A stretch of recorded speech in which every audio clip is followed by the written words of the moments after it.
refait la réunion.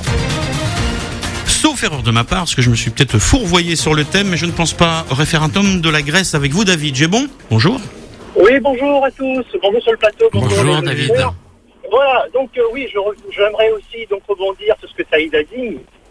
Un référendum, c'est essentiel, parce que donc si on veut, respecter ce que pense le peuple, un référendum en Grèce est essentiel. Mais pas seulement en Grèce. Pourquoi en Grèce seulement ?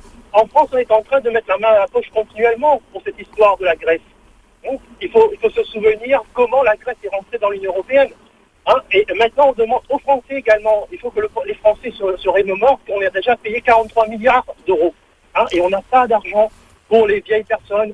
Il y a des médicaments qui sont déremboursés, les mutuelles sont de plus en plus chères, et on a de l'argent pour mettre à fond perdu dans une histoire qui, de toute façon, va finir très mal. Voilà. Là, c'est la première chose. La deuxième chose... Juste sur ce point, David, est-ce que vous pensez que l'heure est venue pour faire un bilan dans l'ensemble des États européens et de soumettre cette adhésion ou cette appartenance à l'Europe par référendum dans tous les États ? Est-ce que vous pensez que c'est le moment ? Écoutez, regardez l'Angleterre. M. Cameron donc a décidé de mettre un référendum en 2017. L'heure est bienvenue. Aux Pays-Bas, on est en train de parler d'un référendum pour pouvoir sortir de l'Union européenne. L'heure est bienvenue. En France seulement, le débat, on n'a pas le droit au débat. Sinon, autre chose. Oui. Plein de gens ont défilé. Donc, des médecins, des pharmaciens, des notaires ont défilé contre la loi Macron. Et des syndicalistes ont décidé contre la loi Macron. Mais est-ce que tous ces gens-là, surtout la tête des syndicats, est-ce qu'ils ont le courage de dire aux gens que la loi Macron, que M. Macron n'est rien, il est qu'un prête-nom. Il est un prête-nom, donc à la feuille de route écrite pour nous par l'Union européenne. C'est ça la vérité. Il faut dire la vérité aux gens. Les grandes orientations de politique économique, les GOPÉ, donc c'est ça qui se traduit à loi Macron.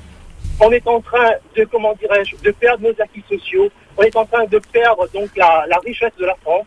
Et tout simplement, on est en train de dire que c'est soi-disant les politiciens qu'on a mis en place qui sont en tort. C'est pas vrai.